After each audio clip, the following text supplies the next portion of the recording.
Well, good evening and welcome. We're so glad that you've been able to come on a night that isn't so great. We hope that you'll be able to get home before things start to freeze. Don't mean to worry you at all. Tonight we're very happy to welcome Artie Boyle, resident of Hingham, and some of you may have read his book, but he's had a wonderful experience in Medjugorje in so many ways, not only physical healing, but so many other kinds of healings, and he'll tell you all about it. So please give a warm round of applause of welcome to Artie Boyle. Thank you. Thank you. I'd like to thank Father Bob Dean for inviting me through John and Kathy White. It's an honor for me to be able to come and tell my story. And all I'm going to do is tell you a story. Take whatever you want out of it, but it's what happened to me, and it's true. Before I tell my story, I'm going to show a video that Good Morning America did many years ago when I was first healed. I was healed back in 2000. It's a 5-minute video. It's going to show you Medjugorje. How many people have heard of Medjugorje? Good crowd. How many people have been there? Wow, great. I don't have to talk. It'll show you Medjugorje. It'll show you my doctor. It'll show you Ivan Dragicevic, one of the visionaries who my wife and I, Judy, have become very, very close friends with. And it'll just give you a lot of reference points to what I'm going to speak about. At the end, we'll have a little Q&A. There are no dumb questions, so if anybody has any questions about Medjugorje, how to get there, what the Vatican thinks, I got all that stuff. So without further ado, Matt, can we turn the video on? Nothing better than seeing joy on a child's face is knowing you put it there. Events that we call miracles. We begin with the story of a Boston man who made a pilgrimage to a sacred site in search of his own miracle.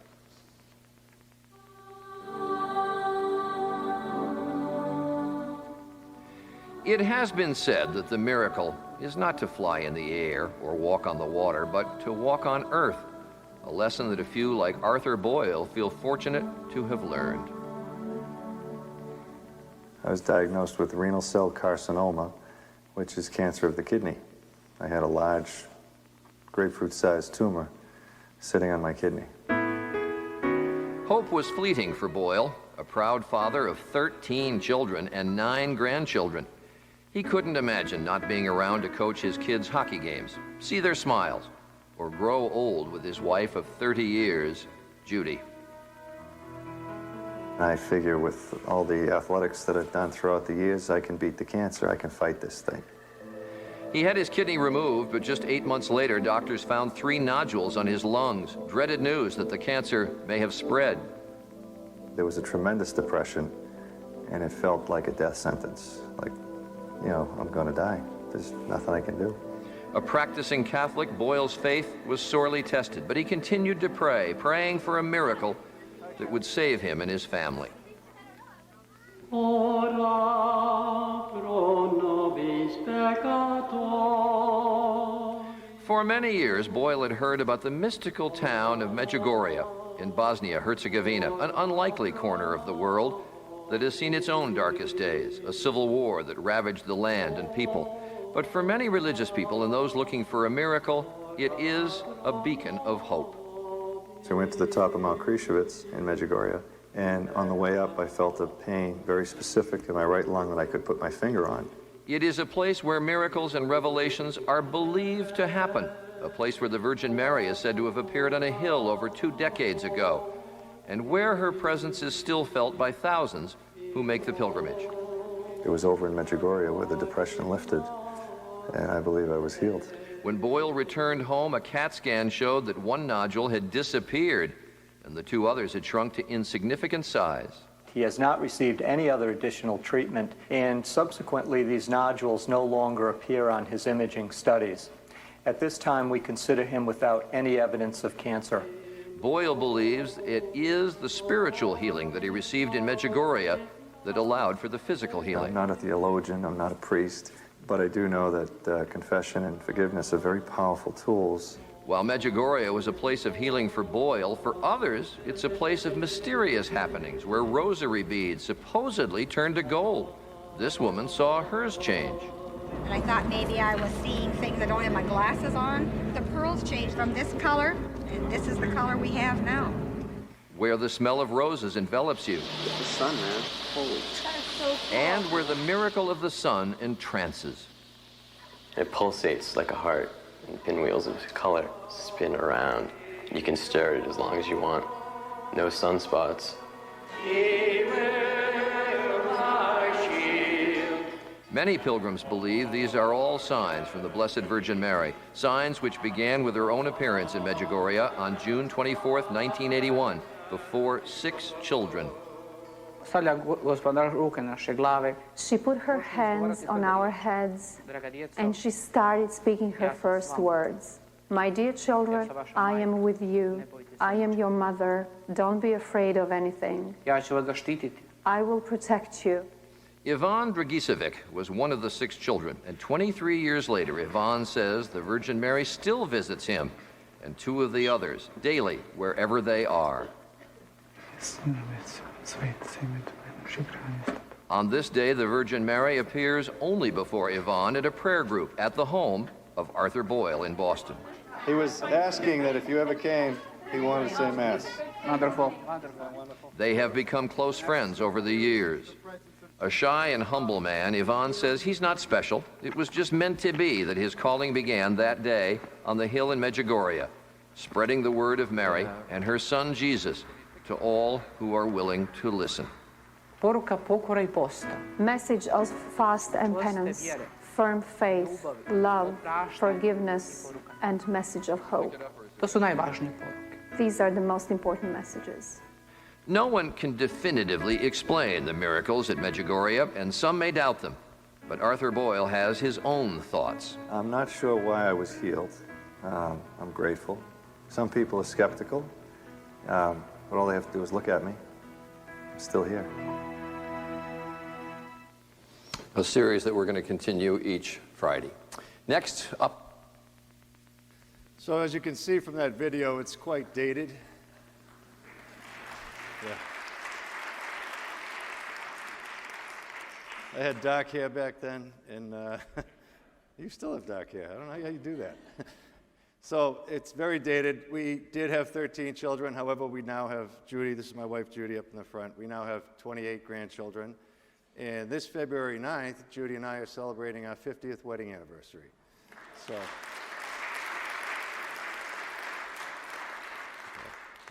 We made it somehow. We did.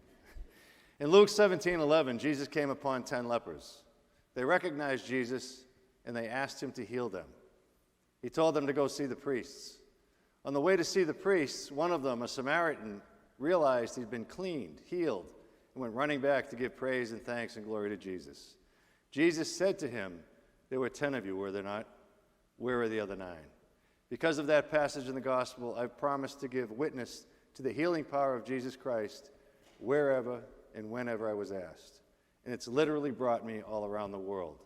I've spoken to many church groups, conferences, high schools, colleges, 65,000 people in Medjugorje, 6,000 people in Ireland, in Austria. It's just been an incredible journey to be able to speak on behalf of Our Lady about the messages of Jesus Christ. So I'll do the best I can tonight. Everybody's heard the story that God has a plan in your life. And I'd like to tell a story about a farmer. He was the richest farmer in the village because he owned a horse. Well, one day the horse disappeared. All the neighbors came over and they said, "This is terrible. The horse did all the work. What are you going to do?" And the farmer said, "It could be good, could be bad, who knows?" A few days later, the horse came back, brought with it many other horses. They filled the corral. All the neighbors came over and excitedly said, "This is fantastic. We all get a horse. We all get our work done." And the farmer said, "It could be good. It could be bad. Who knows?" The farmer decided to put the horses to work, so he had his son train one of the horses. The horse threw the boy. He fell and broke his leg. Again, the neighbors come over lamenting how terrible this is. And again, the farmer says, "Could be good. Could be bad. Who knows?" A couple of days later, the military comes through the village, collecting up all the young boys. They come to the farmer's house, the boy's in bed in a cast, and they pass him by. Could be good, could be bad, who knows? The moral of the story is that God has a plan in our lives. And oftentimes, when that plan isn't going the way we want it to go, things are going bad, we get angry with God. Instead of trusting Him and knowing that He's the only way, we're going to get out of it. In September of 1999, I got sick. I was very active. I played a couple of sports when I was in college, and I was a very avid golfer. I couldn't play 4 holes of golf without having to stop. There was something burning inside my body. I went home and I told my wife what was going on. She said, "You need to go get a physical," which I did. The physical showed I was anemic, very unusual for a man. So they sent me for more tests. They did some x-rays. I went to see a gastro guy. And they came back and he said, "You have severe erosive esophagitis, Barrett's esophagus, which is a very common malady." He put me on a medicine and said, "Come back in about a month." A month later, I went back to see the doctor. I was more anemic. I was exhausted. I lost 45 pounds, and I was that gray cancer color. The doctor said, "Apparently the medicine hasn't worked yet, so we're going to keep you on it for another month." Had I done that, I wouldn't be standing here today. I went home, told Judy what he said, and she said, "That's ridiculous. We're going to get you into a Boston hospital." So she called the Mass General Hospital. The Mass General said, "Sure, we'll see your husband in about a month." So she started to pray. As she prayed, our back doorbell in Hingham, Mass. rang. It was a dear friend that lived a couple 100 miles away, just happened to be in the neighborhood. He came in, Judy explained what was going on. He said, "My sister works at Mass General." They made a phone call, and 2 days later I had an appointment. I went in to see the doctors there. They did a battery of tests, x-rays, found nothing. Sent me to see hematologists, more x-rays, found nothing. Finally, I said, "My daughter is in medical school, and she thinks I should have a CT scan." The doctor agreed and sent me to an off-site facility in Chelsea, Mass. To have a CT scan. CT scan is a very simple test. You lie on a table, they slide you in and out of what looks like a big donut, and they tell you not to breathe. That's all you got to do. I met these 2 technicians there that told me I wasn't breathing right. They needed to take more pictures. And at the time, I didn't know what they were talking about. After the tests, they said the results will be ready in a day or 2, so I went back home to Hingham. At the time, we had the central artery. It was a nightmare rush hour trying to get from Chelsea to Hingham, Mass. And as I was driving through that, something started pulling me toward the Mass General Hospital. So I got off and I headed toward Mass General. As I got close, my cell phone rang. It was the doctor's secretary saying, "Mr. Boyle, the doctor needs to see you." I went upstairs. He was waiting for me in the doorway. He brought me in, sat me down, looked me in the eye, and he said, "You have renal cell carcinoma, cancer of the kidney." The intensity of that statement, I will never forget. You immediately start to think to yourself, well, how much time do I have left? Who's going to take care of these kids? How's my wife possibly going to take care of 13 children? Who's going to teach the boys to play ball? Who's going to protect the girls from the boys? All this crazy stuff goes through your head in an instant. He said, "I need to send you to see an oncologist immediately." And I stumbled out of his office, and I went to the cancer ward at Mass General Hospital. It was called Cox 2 at the time. I sat there for 3 hours. When I was finally able to lift my head out of my hands and look around the room, I could see people in that room a lot worse off than I was. And I started thinking to myself, I can beat this cancer. I can fight this thing. I know what to do.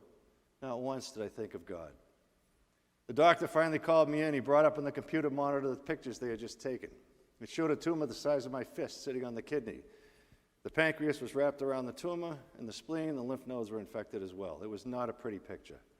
He said, "I need to send you to see a urologist immediately to have all of this cut out." I said, "I've been dealing with this all day long. Can we do this tomorrow?" And the next day, I brought my wife, Judy, to the hospital to see Dr. Frank McGovern, who you saw in the video. Judy was going to go and ask all the questions because I was so blown away, I couldn't possibly ask any questions. Dr. McGovern is a surgeon. They're pragmatic. They don't pull any punches. He said, "This is going to be a very ugly surgery. I'm going to have a pancreatic surgeon in the operating room. We have to take a piece of the pancreas. It's going to bleed through the wound." For 40 minutes, he went on to tell me how bad the surgery was going to be, and my wife never said a single word. I later found out she was rebuking everything he was saying, and she was praying. Surgery was scheduled for December 9th, 1999. We had 21 days. In the gospel in James 5:14-16, it says, "Are you sick? If so, go see the presbyters of the church and have them pray over you, the priests, just as Jesus had sent the lepers." My wife, her sisters, my family, they took this literally. They put my name on Novena St. Anthony, and they put them all throughout the South Shore churches. People were praying everywhere. We went to healing masses where people would literally put their hands on you to pray over you. Very powerful stuff that I'd never experienced before. But there's one healing mass that I will never forget. I had to go to work. Just because you're sick and have cancer, you still have to go to work. You have to support your family. So I'm at work one day, and Judy calls me up, and she said, "I'm going to take you to the Mission Church in Roxbury to be with Father Ed McDonough, who was a renowned healing priest, is now gone." She said, "I want you to be ready."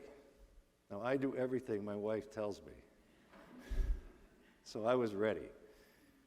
I locked my car door. I got into her car. On the radio was a priest, Father Tom DiLorenzo, talking about Blessed Faustina. I'd never heard of her before. I'm listening to the story of the Chapel of Divine Mercy all the way into the Mission Church. Judy looked at me and she said, "I need to get you a miraculous medal that has great power." At the time, I didn't wear any jewelry at all, never mind religious jewelry. We got into the Mission Church. I knelt in the back of this big, beautiful basilica in Roxbury, and for the first time, I prayed with my heart. And to pray with your heart, I would later find out, means to pray with love and to give control to God. Very difficult for a man to give control to God. As I did that, as that thought entered my head, I'm kneeling in the pew and something physical knocked me backwards. I go to Judy, "What was that?" She said, "What was what?" We continued to pray. Father McDonough came down and prayed over me. This incredible warmth went up through my body, and my skin color changed right in front of my wife's eyes, from that gray cancer color to my normal skin color. The next day, I had my bloods tested. They were back to normal. Scientific improbability. That day, Judy dropped me at work, and she went home. On the voicemail at home was a woman from the parish saying, "Mrs. Boyle, you don't know me, but I've been praying for your husband, Artie, on the Novena St. Anthony. Several months ago, I lost a relic. I was cleaning out my attic. I found the relic, and I want Artie to have it. It's a relic of Blessed Faustina." That night, I get in my car to go home. I unlock my door, and on the passenger seat is a miraculous medal on a man's chain. I picked up my cell phone. I called my wife. I said, "How'd you do that so fast?" She said, "Do what?"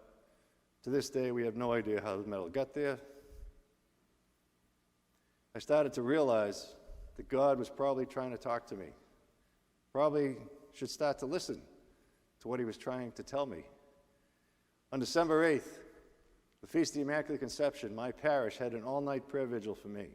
Started with our most powerful prayer, which is the Holy Mass. I coached a hockey team of 8-year-old kids at the time, and they walked up the center aisle with their hockey jerseys and put them over the front banister for their coach. The varsity team from Hingham followed and did the exact same thing. It was very moving, powerful stuff. The next morning, my dad took me to the Mass General Hospital. The Mass General Hospital is a training hospital. I didn't know that. The anesthesiologist who was going to administer the epidural, an epidural for the guys, it just numbs your lower part of your body. Most women know what that is, I guess. He was struggling, and I could tell he wasn't being successful. And I went into the operating room, and during the operation, the epidural fell out. They cut me in half from my belly button all the way up my back. I woke up without any pain medicine. The pain was the most excruciating thing I'd ever experienced. When I was in there, they discovered a nodule the size of a golf ball in my thyroid. That had to come out as well. Once again, the anesthesiologist did not do their job. I went through 2 surgeries that were very painful, and I could remember the surgery, which you're not supposed to. The beautiful thing that happened in the operating room was that when they went in to take out the tumor in part of the pancreas, a membrane had grown between the pancreas and the tumor, protecting the pancreas. The pancreatic surgery was never needed. They took out the tumor, the kidney, the adrenal gland, whatever else they had to take out, and the pancreas still sits in the kidney bed today. It never got touched. A few weeks later, the pathology report came back. The doctor called me on my cell phone, screaming into the cell phone. We got it all. The margins are clear. Congratulations, this is fantastic. You're going to live a normal life. I was stunned. I didn't expect to hear that. So I started saying to Jesus, Jesus, thank you. Thank you for letting me stay with my family. Tell me what I can do. I'll do anything you ask. I didn't hear anything, so I didn't do anything. Very typical of a man. Right back into chasing the almighty dollar, right back into doing the things you probably shouldn't be doing. I didn't change a single thing in my life. Once you're a cancer patient, especially of that extreme, you have to keep going back for tests. 3 months later, I back in, met the same 2 technicians. Everything was fine. 8 months later, same 2 ladies again. They told me I wasn't breathing right. They had to take more pictures. This time I was a little concerned. After the tests, one of them said, you better go back and see your doctor. Went back to see the doctor. Once again, he brought up on the computer monitor the pictures. It showed 3 tumors in my right lung. The cancer had metastasized. Metastatic renal cell carcinoma back in 2000 had no cure. There was no chemotherapy, there's no radiation, there's only extraction. The next trip was to the thoracic surgeon. This time, I brought my daughter and her husband, who were both in medical school. They were going to ask all the questions. Judy and I went in with them, and the doctor sits behind the big desk, because that's where they sit for the protection when they got to give you the bad news. He says, I'm going to have to take out your lung. I'm going to cut open your ribs. I'm going to put it on the table. I'm going to feel with my hands to make sure I get all the cancer. And I'm listening to this guy saying, you're out of your mind. I'm not going to let you touch me. The 2 previous surgeries I had, the pain I had, I'm sitting there saying to myself, I would rather die than go through that pain again. My daughter and her husband, no, you got to do this. They're the doctors. So they scheduled surgery for September 14th of 2000. My brother-in-law, Kevin Gill, who was my best friend, happened to play golf a couple of days later with Robbie Griffin, who was a good friend of mine. Robbie and Kevin really didn't know each other. And Kevin's my brother-in-law. Robbie and I did a lot of hockey together and stuff like that. They got invited to play golf together. Never played golf with each other before. Robbie says to Kevin, how's Artie doing? Kevin said, not too good, and told him the story. Robbie said to him, hey, Medjugorje. Kevin called me up and he said, have you ever heard of Medjugorje? Robbie had tried to get his dad there. Unfortunately, his dad passed away before he had a chance to. And I said to Kevin, my wife got a book on the messages to Medjugorje 10 years ago. And she would try to read me these messages when I'm trying to watch the Patriots or the Bruins or whatever, the golf. I went in one ear and out the other. I didn't know what she was trying to talk about, but I've heard it, but I don't know what it is. He said to me, do you want to go?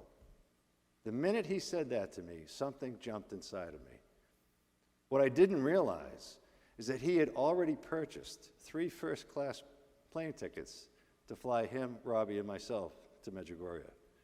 Kevin owns the largest HVAC company in New England. Robbie was the largest commercial real estate guy in New England. 1 week, they dropped everything and took their friend to Bosnia-Herzegovina, to a little village called Medjugorje. When we were late, I didn't even have a passport. I had less than a week to get a passport, which we did, and we got on the plane. When we got on the plane, I had kept a journal. And in the journal, which I still have, I wrote down, I'm going to Medjugorje to be healed and to see the Blessed Mother. And although I may not actually see her, I know I'll be touched by her in some way. Faith defined in the gospel is the confident assurance of things hoped for and the evidence of things yet unseen. I had written in that book, the confident assurance of things hoped for, and I would later get the evidence of things yet unseen. The way I describe Medjugorje, it's a place of supernatural peace. The first thing we ran into was St. James Church, which is a huge church that was built for 95 families. It holds 1,100 people. Why would they build such a big church? To the left of that church were the boxes. Literally, they were boxes when we went over there, the confessionals. Kevin, Robbie, and I said to each other, if we're going to do this, we hadn't been to confession in 20, 30 years. We couldn't remember the last time we were in confession. And we said, if we're going to do this, we're going to do it right. We're going to go to confession before we go to Mass, which we did. And then we went into the church. It was jam-packed, standing room only. These little Italian people, especially the ladies, elbowing you, knocking you over. They prayed the rosary before Mass, and they sang between the decades of the rosary, and they happened to sing the Ave Maria. And when you have 1,100 people sing with conviction, it literally lifts your soul into heaven. I knew I was in the right place in Medjugorje. After Mass, we were going to meet our guide. Our guide was Jelka, Viska's cousin. Viska is one of the visionaries. All 6 of the visionaries are tasked with something to do. Pray for families, pray for the sick, pray for the youth, pray for priests. They all have a task. Viska was in charge of praying for the sick, so I qualified. It was going to be a great honor. When we came out, Jelka said, "I'm sorry, Viska had to go to Rome to visit a sick friend. She won't be able to pray over you." Disappointing, but we were in Medjugorje. The next morning we got up. It was September 4th to the 10th that we were in Medjugorje. Happened to be Labor Day weekend. And it happened to be the wives had to get all the kids back into school all by themselves. So Jelka said, "What would you like to do?" We said, "We better get our wives something nice." So she took us to a little jewelry store called Leo's in Main Street, Medjugorje. This place was tiny. We spent 45 minutes in there buying jewelry. Normally a guy goes in, grabs something, runs out the door. I bought 5 rosary bead bracelets for my daughters, and I was looking at the gold crosses and chains for my sons, and I was thinking, this is expensive. But then I thought to myself, if I can spend the money I spend on golf and hockey and everything else I waste money on, I can certainly spend it on Jesus. As that thought entered my head, there was a commotion immediately to my left. Kevin comes over and puts his arm around me. He says, "Do you know who that is standing right next to you?" And I looked, it was a small woman. I said, "No." It was Viska. She had missed her plane from the night before. She just happened to stop in this jewelry store to buy a rosary ring for a sick friend. Jelka came over, explained who I was. She took her hand and put it on my forehead to pray. Robbie and Kevin put their hands on my back. She prayed with such intensity that the heat that went through my body caused them to sweat. That was the beginning of our trip to Medjugorje. You saw in the video, rosary beads turned to gold. The smell of roses enveloping the whole church, the whole room. The sun spinning and dancing. All those things happened to us in Medjugorje. None of them have anything to do with Medjugorje. Those are nice little touches for the people that go there. Medjugorje is all about the left of St. James Church, the confessionals. We were going to go up Cross Mountain from the jewelry store because there's a cross that was built in 1933 at the top of that mountain, a 15-ton cross that the villagers climb this mountain. And if you ever saw the briar and the rock and the way they get up there, it's almost, well, I would think it's impossible, but they did it. They did it because the violent storms were destroying the crops, and there were other reasons as well. The building that cross actually worked, but it was said Our Lady prayed with Jesus every sunrise at the top of that mountain. So we're going up that mountain. I needed every grace possible. As we're passing the church, Kevin looks over at the confessionals and he said, "Guys, I think I forgot a couple things. I'm going back to confession." He went back into the confessional. Robbie and I went to the room to wait. After a few minutes, the door bursts open. Kevin comes in and says, "You got to go back to confession. There's a priest there from England. He's unbelievable. He's only going to be there 5 more minutes. You got to go." He was so convicted in what he was saying that the 3 of us got up and sprinted down Main Street, Medjugorje, to go to a place we tried to avoid for the last 30 years, the confessional. When I got into the confessional, I met Father Simon Cadwallader from Liverpool, England. Father Simon is in the Society of St. James. He works in Lima, Peru as a missionary. Lives in Liverpool, England. He happened to be in Medjugorje this day.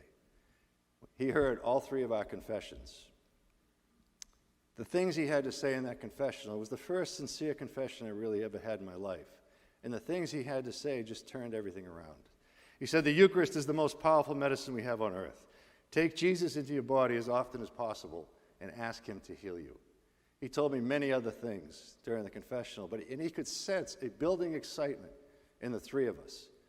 And he said in the words of St. Francis, "When you guys go back to Boston, preach the gospel, and when you have to use words, don't go back and start talking about Medjugorje. People are going to think you're a whack job. Just go back and live your lives, and they'll ask you why, which is really what has happened. When I came out of the confessional, I had been told by my doctor, the thoracic surgeon, when we left the office, he said to me, go back and put your house in order. You have less than 5% chance to live. I don't know why they tell you that stuff. It just takes away your hope. But he had put anxiety and depression into my body with those words. I could barely put one foot in front of the other. When I came out of the confessional, all of that was gone, completely lifted. I felt as if I had someone on my shoulders, and they suddenly fell off, and I was free as a bird. And I looked up at the cross at Cross Mountain, and I realized that I was invited to Medjugorje, not necessarily for a physical healing, but absolutely for a spiritual healing.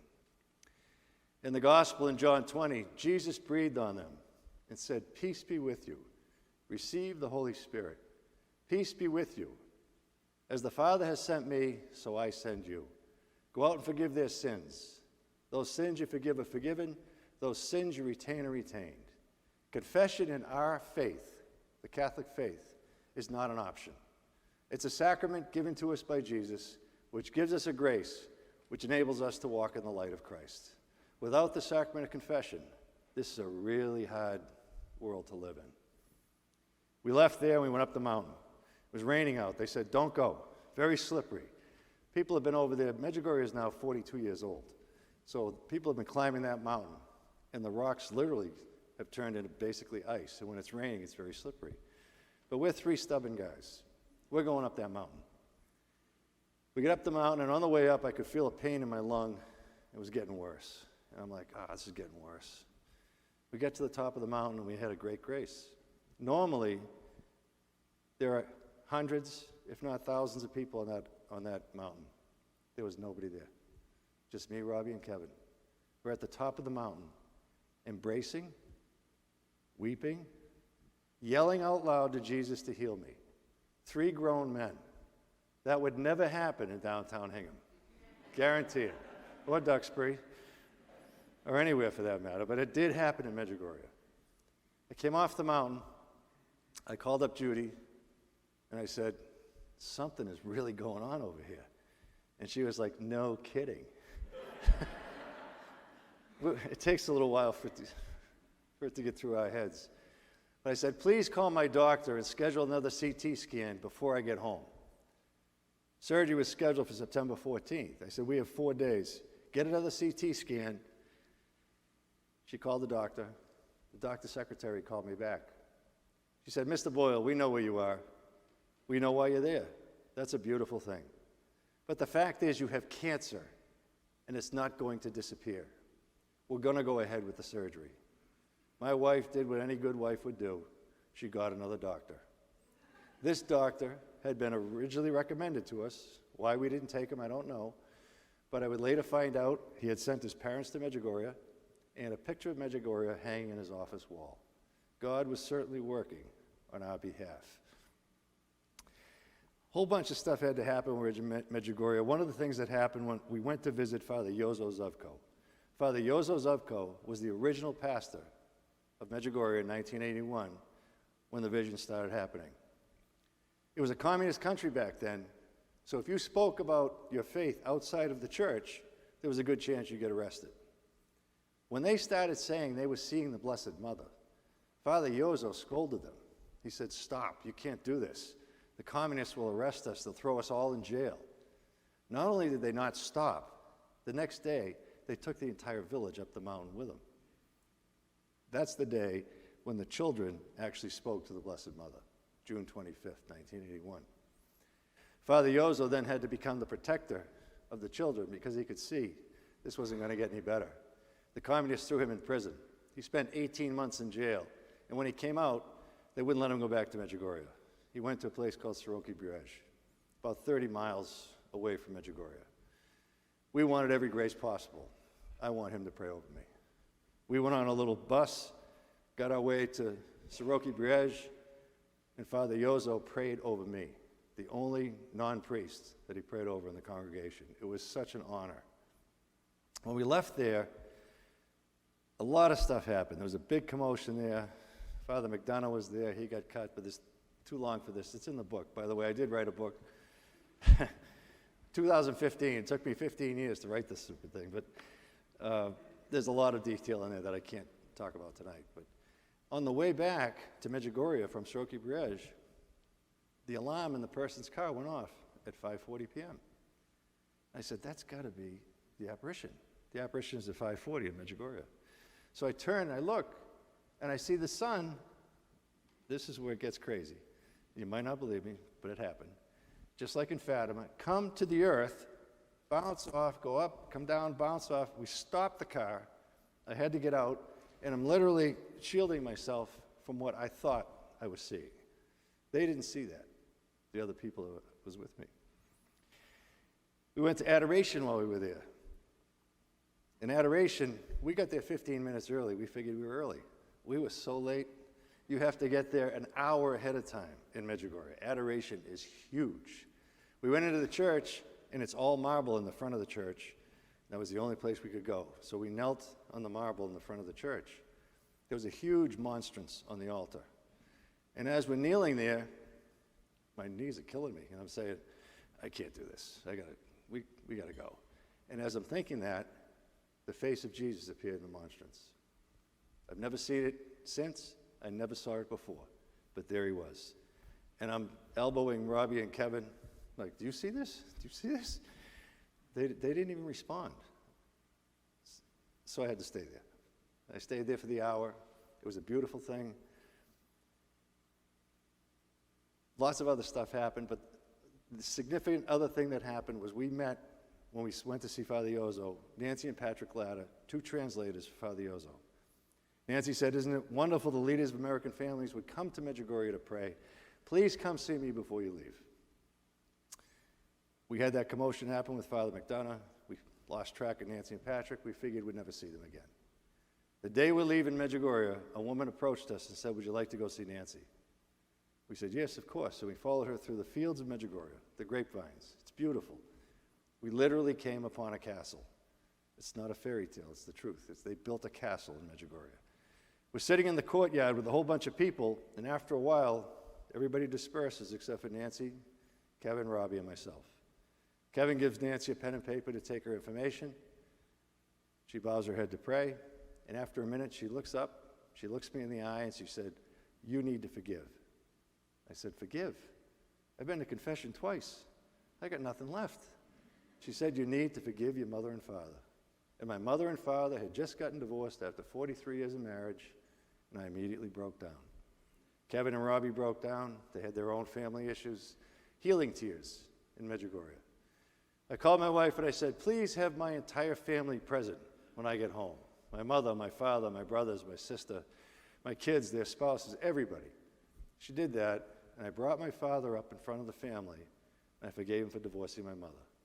My mother didn't like it, but she knew it was something I had to do. What I learned in Medjugorje is that we can be healed of any affliction, physical, emotional, spiritual, if we are an open vessel for the Holy Spirit to come into.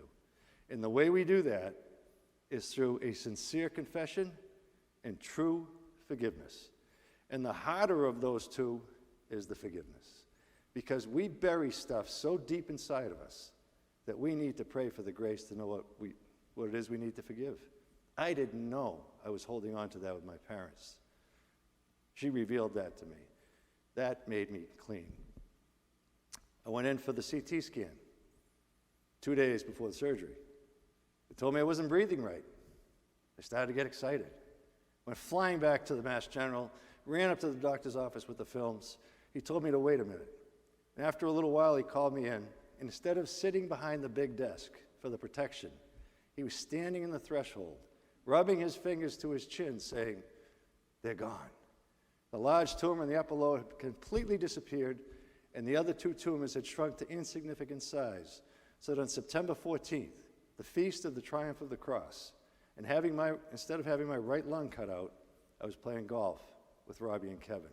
Thoracic surgeon, urologist, and oncologist all got together and canceled the surgery. Jesus Christ, through the intercession of his mother Mary, had healed me in Medjugorje. Now, I still had those 2 little nodules. I had been biopsied prior to going. We knew it was renal cell carcinoma. I was too petrified to do anything about those 2 nodules. I didn't want to get cut up and touched again. I met Ivan Dragisevich, one of the visionaries, at an apparition in Quincy, Mass. at St. John's. I brought a good friend of mine who was very sick with cancer to the apparition. I asked for a seat up front because he was very sick. They agreed. After the apparition, when Ivan's coming off the altar, he looked at me and he winked. And I said to my friend, "You just got a great grace." There's about 600 people in the church at the time. When it was over, we were leaving. As we're leaving, I feel a tap on my shoulder. I turn around, I look, it's Ivan. Doesn't say anything, just looks at me. So I just look at him. He turns and walks away. I go, oh my God, I got so many questions for this guy. I got to take him to dinner, I got to take him to lunch. So I go chase him down. I get intercepted by this little blonde lady, Carol Cahoon, and she says, I said, I got to take him to dinner. She goes, no, he doesn't do that. So they went out the side door. I figured I'd never see Ivan again. Well, on Christmas Eve morning of 2000, the Boston Globe published a front-page article called It's a Wonderful Life. It was my story of my healing written by a Jewish writer, a beautiful Catholic story in the most secular newspaper in Massachusetts. Ivan read it, called the house up. But before I tell you that, we live in Hingham, which is like Duxbury. It's a real nice place, you know. The women get their hair done, they go to the spa. They go to the spa, they get their nails done, you know, all this stuff. And we had 13 kids. This was hard, you know. So Judy would go, well, they're going to this spa or Canyon Ranch or wherever they're going. They're doing this stuff. And she said, these are my friends, my friends, my friends. I said, honey, you need new friends. So she started praying for new and holy friends. When Ivan read this article, he picked up the phone, called our house. And he goes, this is Ivan. She actually does a better job explaining it, but she goes, who? He goes, Ivan, the visionary. She goes, oh my God, I've been praying for holy friends, but I never expected to get a visionary. He invited us to his house for a private apparition. We went in. I got to take him to dinner and ask many questions. I've traveled with him all around the world to many different sites. I'm kind of like his warm-up act. And then he does the apparition and the talk about the messages of Our Lady for the last 42 years. I've been with him hundreds of times, and it's just, I know it's 100% accurate and true. In Medjugorje, Our Lady has 5 stones, 5 basic messages. She's been given messages every single day for 42 years plus, so there are many more than that. However, the 5 basic stones are, Our Lady said to the children in one of her meetings, she said, dear children, there can be no peace in the world until there is peace in the family. And there can be no peace in the family until there is prayer in the family. Pray with your family. She invites us to pray the rosary with our family. If you can't do that, some form of prayer, she wants us to pray with our family because that will create peace. She invites us to go to Holy Mass. They see her just like you see me. And she said to them, dear children, if you have an opportunity to come see me or to go to Holy Mass, don't come see me. Go to Holy Mass because that's where my son is. Her entire purpose for all the centuries she's been appearing on this planet is to point us to Jesus Christ. There is no other reason for her to be here. She invites us to read the Bible, put it in a place of prominence in our home, and to read it. It's our sustenance. It's like our water. We need it. She invites us to go to confession once a month. Catholic Church says once a year, but she knows how hard this life is, once a month. And then the hardest one of all, and she invites us to fast on Wednesdays and Fridays on bread and water. And if we can't do that, give something up that's important to you. She says fasting is important because it gives you a discipline over your body. It gives you a discipline that makes your prayer more powerful. So if you want to pray better, pray more, and fast. Those are the 5 main messages in Medjugorje. There are so many other things. The Vatican, my son Brendan was studying abroad in Rome, and Judy and I went over for a trip to visit him. We went on a Wednesday, and we're leaving on a Wednesday, and the papal audience is on a Wednesday. So I said, we can't go that Wednesday, can't go the other Wednesday. We'll try and get in some some other time to see him. So we went to St. Peter's Square on Sunday to see Pope John Paul II. They had video monitors up. He wasn't there. He was at his summer home. So Judy was very upset with me, and she said, I came to Rome. I want to see the Pope. And if you know my wife, then you'd understand how important it was for her to see the Pope. We're sitting there that night, Sunday night, and she's getting ready for dinner, and I see a helicopter fly in the Vatican. I said, that can only be one guy. So I called the American Embassy the next morning. Ray Flynn, who was a friend of ours, was the former ambassador of the Vatican in Rome, had sent some articles about my story over to the Vatican. So I called him up and I said, my name is Artie Boyle from Boston. They said, who? I said, yeah, figured that. Artie Boyle, you know, oh yeah, we know who you are. I said, great. We'd like to go see the Pope. And she said, okay, no problem. I'll get you tickets for Wednesday, 8 o'clock for the papal audience. I said, no, that's not going to work. We're flying out at 8 a.m. on Wednesday. I can only see him tomorrow. And I immediately started laughing myself. I was like, that is ridiculous that I just told the Pope when I could see him. So she's laughing on the other end of the line. She said, call me back later in the day. I'll see what I can do. Great. So we go out, and I call at 5 o'clock. It's closed. I figured, they blew us off. We go to dinner that night. After dinner, Brendan was going to go back to his dorm. We're going to go back to our hotel. And Judy stops Brendan and says, you go home. You promise me that you will pray the rosary tonight, and I promise you will see the Pope tomorrow. I said, you can't tell him that. She goes, shush, and promise me. So Brendan said, I promise you, I'll pray the rosary. We go home. We're walking through the lobby of the hotel, and I hear, Mr. Boyle. I said, who knows me here? I'm in Rome. It was the concierge, and he said, I have a note. I said, a note? So I go up, and it reads, it's El Papa, bronze door, 8:15. I said, what does this mean? He goes, do you know the Pope? I said, what? So we call Brendan up, get over here at 7:30. We might be seeing the Pope. We go look for this bronze door, which we had no idea it was. Even some of the Swiss guards didn't know where it was. But when the Pope comes out to give his whatever to everybody, blessing to everybody, he's up on that perch up there. Over to the right is this massive door. Well, that's the bronze door. And they had 2 Swiss guards, full regalia with the spears and everything. So I go up the stairs, and they go, halt. And I said, but I got a note. This big Swiss guard comes around the corner and said, Mr. Boyle? I go, yes. So he escorted Judy, Brendan, and I across the courtyard, passed us off to another Swiss guard, up 3 flights, passes off to another one, down this hallway, which had all the coat of arms. I call it the Hall of Popes. It's all the coat of arms of all the past popes. Take a right turn to this huge mahogany door. It says Pope John Paul II's apartment. We got to go in and meet with Pope John Paul II. And the reason I tell you this story is because Pope John Paul II, I wouldn't have got within 100 yards of that place if he didn't believe in his whole heart in Medjugorje. When he was asked, should people go to Medjugorje, he would say, are they going to Mass in Medjugorje? Are they praying? Are they going to adoration? Are they going to confession? Yes, yes, yes, yes. Tell them to go to Medjugorje. The first 7 days of the apparitions have been approved by the Vatican. Priests, bishops, cardinals, everybody are allowed now to run groups and take them over to Medjugorje. They were not in the past. They could go, but they were never allowed to be in charge of them. Now they are. So the Vatican has approved the first 7 days. After that, they said discern on your own. And I was healed by Jesus Christ. Father Simon said to me, you've got to have that surgery, because I still had those 2 little nodules. Have the surgery. Jesus' hands will be the hands of the surgeon. Yvonne said to me, Artie, have the surgery. The Blessed Mother will be in the operating room with you. With those odds, I said, I probably should have the surgery. They were able to do it laparoscopically, so they took out 2 chunks of my right lung. They were both renal cell carcinoma. The doctors were perplexed. Why didn't it kill you? Why didn't it disappear like the other one did? They couldn't figure it out.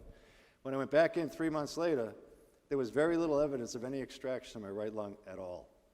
And today I have a perfectly normal, healthy right lung. Jesus Christ, through the intercession of his mother Mary, had healed me in Medjugorje. I will be forever, ever grateful. In Paul's letter to the Galatians, he said he was crucified with Christ, that he no longer lives. that Jesus Christ now lives in him. My prayer for all of you are that you are crucified in Christ, that you no longer live, and that Jesus Christ will always live in you. Thank you, and God bless you.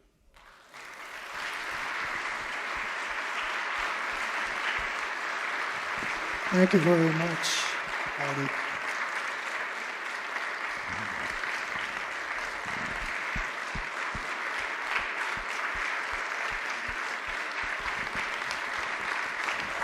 All right.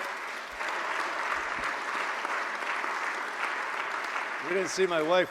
You didn't see my wife up here give me these hand signals. No, she didn't do that. Just kidding.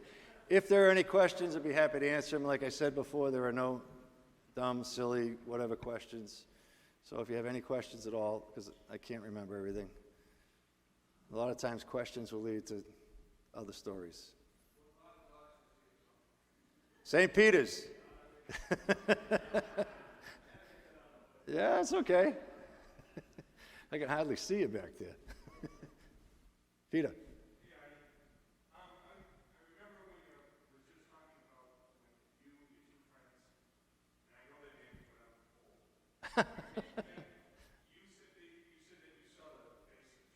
Yeah. Did they also see his face? No. Because you kept saying you've seen this, Yeah. but they didn't. No. No, there are a lot of things that happen which I can't explain. It's just, when I was in Medjugorje for that week, this is going to be an arrogant statement, but I believe it to be true. I don't think I sinned for a week, which is, I'm talking thought, anything. It's impossible, right? So it's impossible. But I was in such a state of peace because all I did was go to Mass, pray the Rosary, go to adoration, do the Stations of the Cross, climb the mountains, in community with people. I was in such a state of peace that at the end of that trip, I went to the top of the mountain by myself and I lay prostrate, looking up at the stars saying, "Take me now. I will never feel this peace again." And I said, "Judy will be fine with the kids. They'll be fine. Take me now. I'm ready to go." He didn't do that. And I know that the peace of heaven really exists. I know what it feels like. I just have never felt anything like it since. Yes?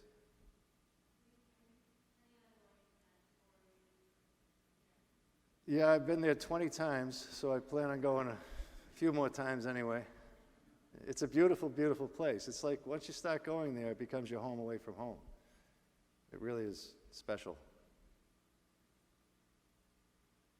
Yes. My wife does.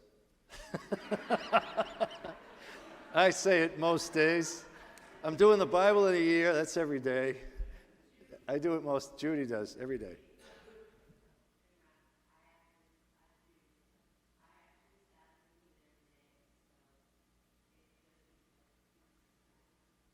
We do it sometimes more than once a day, but we do quite often. Every day, most every day. I got to be honest. Yes. Why hasn't the Catholic Church totally embraced Because the question is, why hasn't the Catholic Church totally embraced Medjugorje? As long as the apparitions are continuing, they really can't. Because if something were to happen in the Catholic Church and said, "Oh yeah, this is real," and then it makes the Catholic Church look bad. So the Catholic Church has always moved at a snail's pace. Always. It's never going to change. And it's smart for them to do that. They've got plenty of time to discern on the apparitions of Medjugorje. It took them forever to discern on many of the apparitions that have happened throughout the centuries. But, it's up to the individual, too. When you look at an apparition site, I believe you look at the fruits. The fruits are not the healings. The fruits are not necessarily, they're definitely not the apparitions. There's been over 1,400 vocations that have come out of Medjugorje in the United States alone. That's the fruits. There's been millions of confessions, millions of communions, thousands of conversions. Those are the fruits of Medjugorje. The other stuff, believe it or not believe it, doesn't matter. It's continuing 42 years later. If it wasn't of God, it would have stopped a long time ago. So it's a great spot. If you want to go, go. Oh yeah. Deacon Jim just so happens to have a trip. June 3rd to the 14th, Deacon Jim's up front. if anybody's interested and wants a brochure, I'm sure he'd be happy to give it to you. He's going with Father Joe Ray, which is in St. Peter's in Plymouth. It's a great priest. He's been to Medjugorje at least a dozen times himself, right? Yeah. Yes.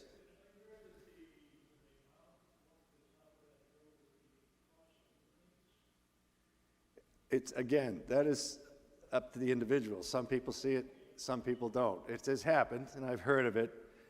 I've seen it illuminated because I think there were lights on it, but I don't think there was, I don't think there was a supernatural thing to what I saw, but I think people have seen supernatural things. Deacon? Yes. Oh, hi, Mike.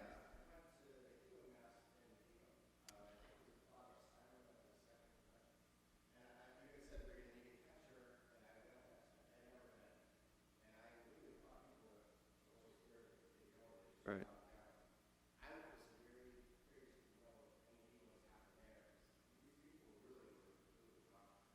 I think healings have happened. I don't have specifics. Do you have any specifics? Yeah. Well, I know one in particular that I can, I don't know if I should say his name. I'm going to anyway. His name is Kevin Hennessy. He's 29-year-old, colorectal cancer, very bad, stage 4. Came and prayed, apparition with Yvonne, Mass, Rosary, the whole 9 yards. Devastated. His parents were devastated. They thought he was a goner. I have the text on my phone right now. It's all gone. It's completely clear. So I've seen people miraculously healed, but I've also seen the ultimate healing, which is to die and go to heaven. Because what we're trying to do is prepare ourselves to get to heaven, because we're all going to die eventually. And if we're not prepared, I've seen some pretty difficult deaths, and I've seen some beautiful deaths. So I've gone to bedsides many times, people dying, and you can tell if they're ready or not. It's amazing. But yeah, they do call, and I just don't get the details. Yes.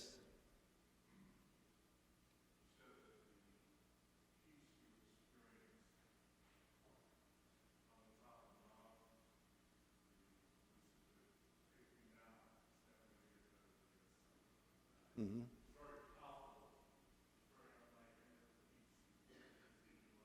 Correct.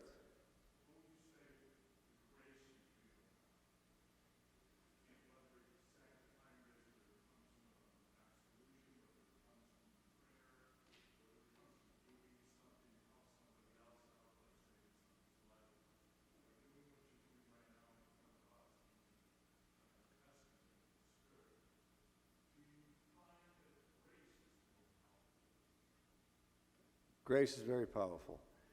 Obviously, I'm grateful to be here. The most grace that I feel now is after confession. So you can go through this stuff and not feel the grace, but then you go to confession, and I just feel a whole lot better. Because I'm clean at that point. Yeah, as far as the peace thing goes in Medjugorje, I can't describe it. I can't explain it. It was just so powerful that I knew it was real. And like Mother Teresa would say, that she was always in darkness. She didn't feel the presence of God, and yet she believed, and yet she's a saint. I'm no saint, but I believe in the presence of God, even though I don't feel it. Oh, I feel it with you. Yeah. So this for me is more for me than it is for you. This brings me back to when I was healed. When I get to speak of my healing, it brings me back to when I was healed, and it gives me a renewed gratitude to Jesus for letting me stay here. Even though I wanted to go there, it's hard, it's hard. It's hard to let go of this place. It's kind of cool. Any other questions? Always welcome back, Artie. Thank you, John. Yes.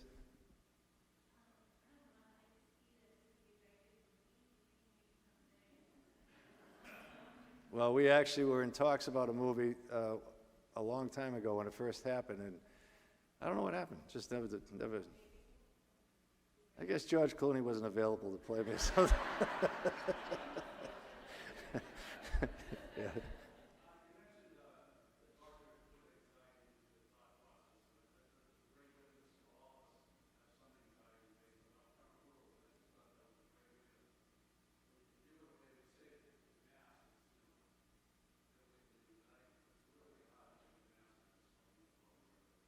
It is. I mean, they could probably say other things. You know, go home and put your house in order. Maybe they should tell someone else to tell you that or something. But, you know, don't tell me I have less than 5% chance to live. Don't say that. But I will say this, 5%, when you think about all the people who have cancer, that's a big number. So I'm thinking, yeah, I'm going to be one of those. It works. One real quick story, that's 5%. My son Brian had a son, Declan, and when he was 2 years old, developed this growth in his chin they thought was cancer. Got the best doctors around, Children's Hospital, 2 guys that could handle whatever this was. We went into the operating room, Judy and I went into the hospital room rather, and Brian and his wife Lauren, and we were praying the rosary before Declan got wheeled into the operating room. Once he gets wheeled in the operating room, we go down to have lunch, and the doctor said, this is 99% sure this is cancer, and if it's cancer, we're going to have to remove his jaw. The thoughts of this whole thing was a nightmare. So we're devastated. We're in having lunch, and then we're coming out of the lunchroom because we know that he's coming back from the operating room, and the doctor calls Brian. Brian sprints. Lauren chases after him. We're looking at it, oh man, what's going on? So we go running, and we catch up to them, and they're all embracing. They got the 1%. Turns out it was an arterial venal malformation. We went through 14 surgeries, but it was not cancer. So it was able to be dealt with, be taken care of, and it was 1% chance. And he got the 1%. So I'm telling anybody here that has cancer, anybody that's struggling with things, don't ever give up. Don't lose hope, because tomorrow they could come up with a cure. Every single day, something new is coming down the pike. Trust me, I know. I've seen it, I've witnessed it, and I've been a part of it. So don't lose hope. Trust in God. Jesus Christ, the divine mercy, will get you through it. And thank you very much for being here.